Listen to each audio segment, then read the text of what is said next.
Welcome back to the Daily. You happy now? I am. Okay. Welcome back to the Daily Buzz. I'm Joe. I'm Martha. And we're here to help give you information, help you make it through.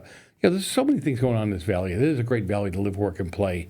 A lot of nonprofits here that you can get involved with, that you can, really make a difference. And, you and I were talking before we went to break, and or during break, and I said, look, I think you have to find something that touches your heart in order to really give it that 100%. You have a mindset to a degree that just get involved.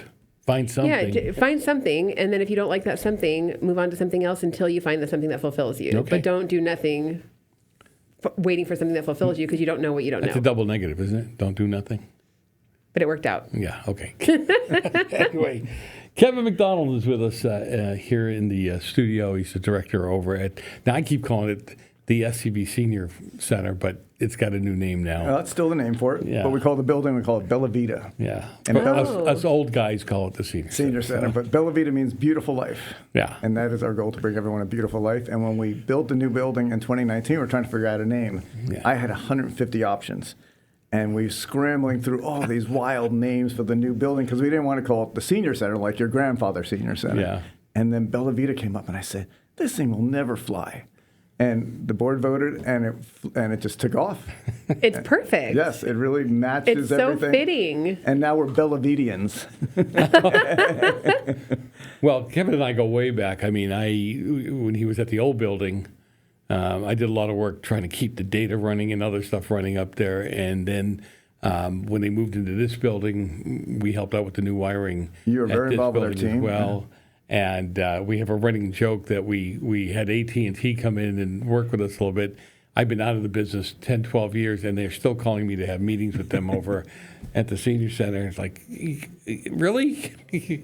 You're AT&T. You can't get this right? That's okay. But we also go back at Flo and Alan Cameron in the early days of doing Turkey Day. Yes. And that place was, you needed Vaseline to move around in there to get past everybody. It was so packed in there, and seeing the young kids in there and serving the food. And that was a well-oiled machine. It really was. And what an incredible tradition that was set. I remember my first one. I was like, well, you coming, as a new CEO, they said, you have to come in on Thanksgiving Day. I'm like, okay.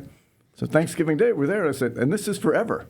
Like, you will always be here on Thanksgiving Day, and I didn't get it. And then Flo Lawrence, the late Flo Lawrence, great guy, and he, taught us what it meant to have Thanksgiving on Thanksgiving Day with people you care about and your extended family.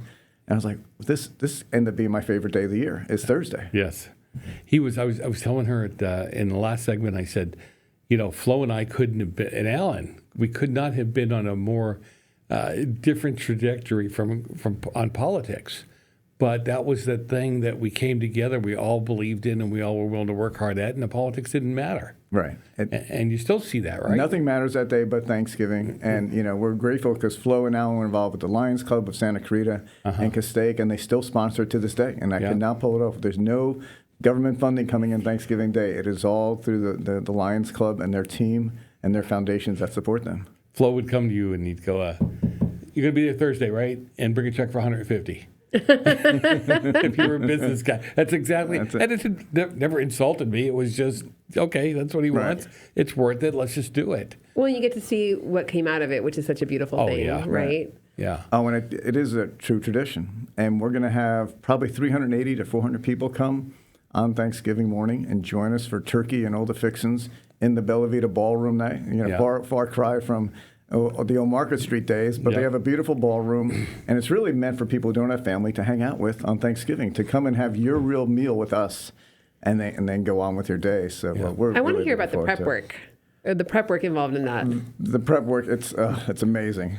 And what the Senior Center's kind of taken it over a bit. So our cooks are Executive Chef Marco Rios and Cindy Smith, and we have a big team that they're preparing it now to get ready for Thursday. So they're doing, and it's a lot of, and I don't know half of what they're doing, and they're in there at 5:30 in the morning, and they're prepping today and tomorrow, and then they're, it's a regular work day for them on Thursday, but they do it with such joy. We were talking about it the other day, and we're lining up all the specifics and what it takes to put on this event, and they're like, I said, remember, it's Thanksgiving, and that's the most important thing. That's amazing. How many turkeys? I don't know. We're going to be serving, well, we're going to have 380 or 400 people in the ballroom that day. Meals on Wheels is going to push out another 300 meals that day. Yeah. Just special because we checked with our Meals on Wheels recipients and they said, who needs a Thanksgiving meal? And 300 called back and said, we need it. Wow. So our drivers are coming in, our Meals on Wheels volunteer drivers are coming in for that special day and delivering some love and a nice meal for them with the pumpkin pie on the side. So a lot going on there. You see a lot of people that they're at the tables as they come in and they move around. You can tell that they know each other, but they haven't seen each other in a long time. So it is a family reunion for them as well. And a lot of them, they're vibrant, but they don't have any family around. So this is like their family day. It is quite exciting. And my granddaughter every year is kind of like, are we going to do that thing again with the turkeys and stuff? And you always come because she makes you come. Yeah. And that's a good thing. You know what her treat is? Her treat is she just wants a piece of pecan pie at the end. So, and she loves it. We'll take care of her again. Yeah, I'm sure. So, how long has this been going on now? It's probably 15, 20 years when Flo and Alan Cameron started doing it, and we're going to keep it going because we see how the value of it.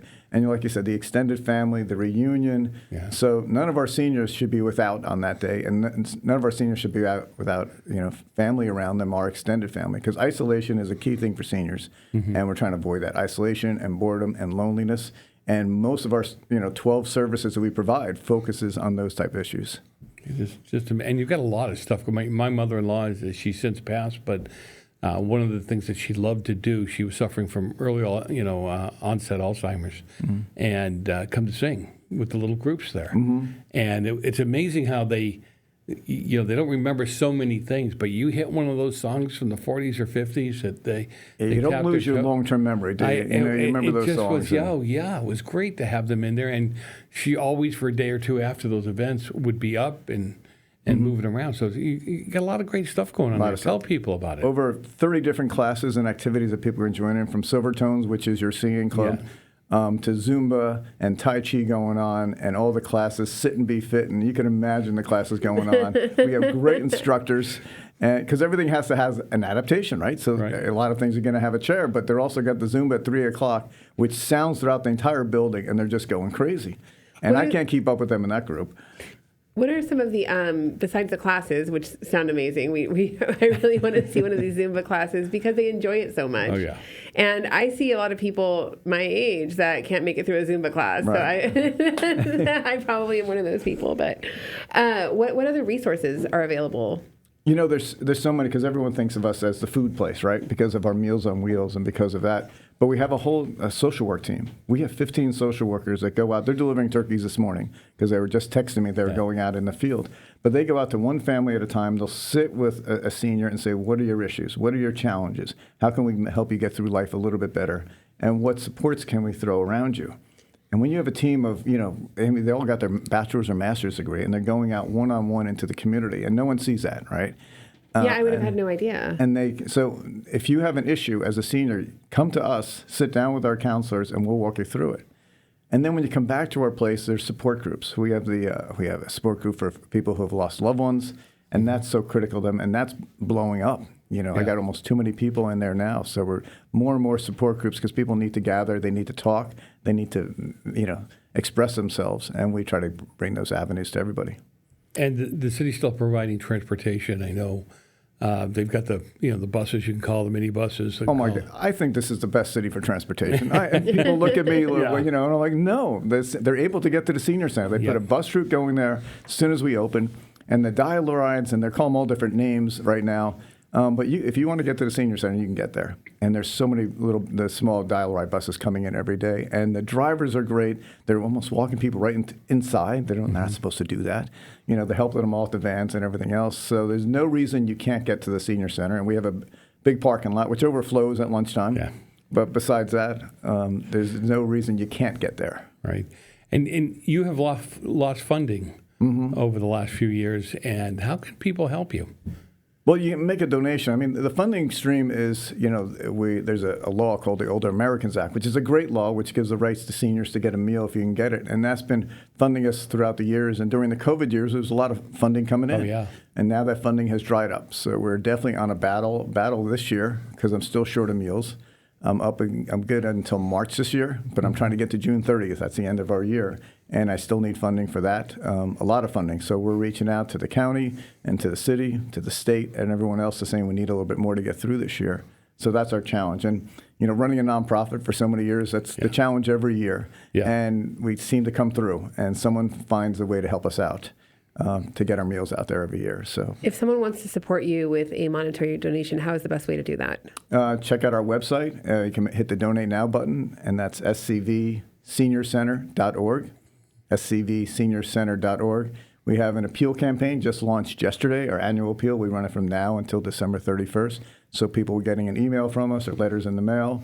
But just go to our website, hit Donate Now, make it a general donation to us, and we'll make sure it gets the best use of that. Do you have any upcoming fundraisers or anything like that? I think the biggest thing is our reaching out for the appeal campaign. Okay. We're not like others. We don't hit you every month with different, do this, and ask. We do it a couple times a year. We do this annual campaign. We'd say, help support the Senior Center for all of us. And then we also do our Celebrity Waiter event, which is in April of each year. So we do two things. Celebrity Waiter, which is in April.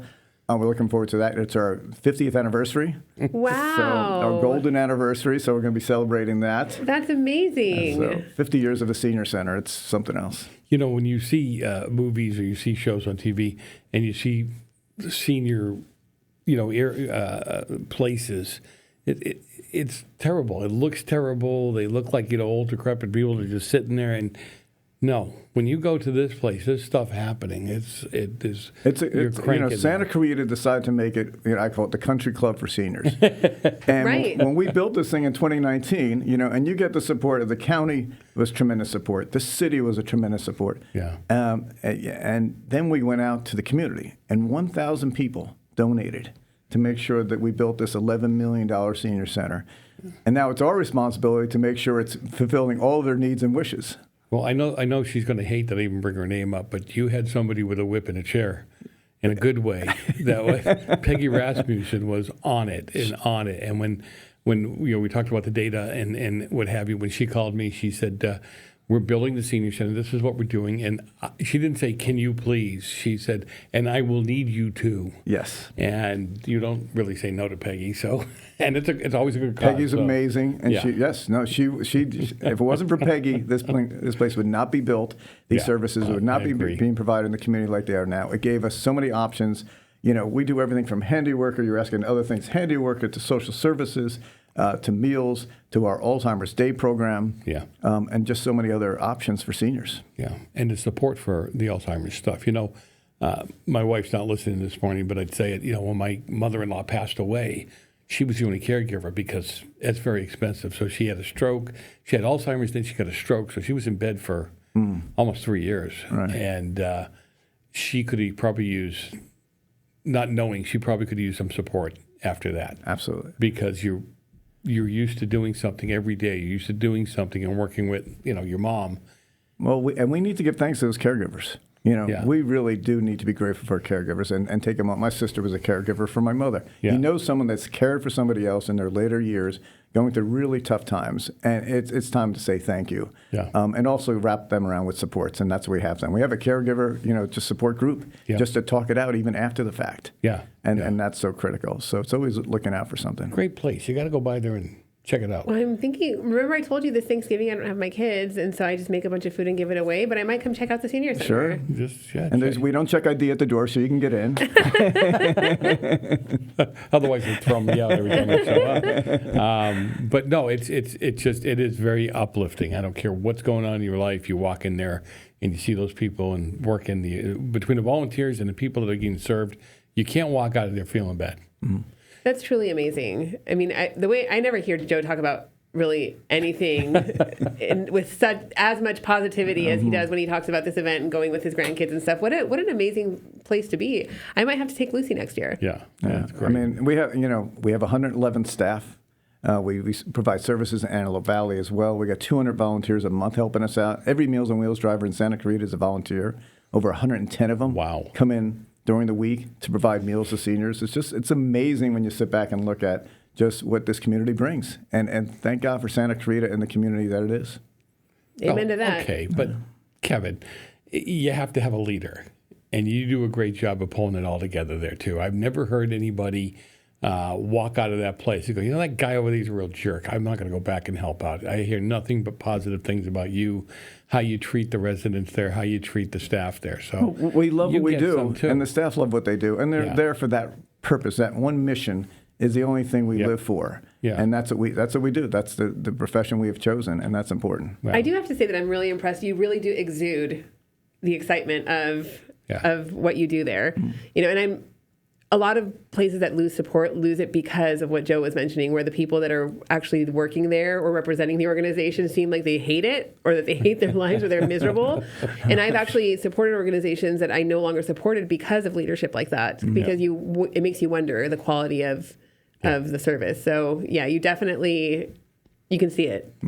Yeah. So Kevin, I guess God bless. Keep up the good work, and I'll see you Thursday. Thank you for your support. And always, I would never stop, because it's just watching those faces. You could never say no to them. So, all right, we're going to go for a break. Don't go far. Got a lot more coming up.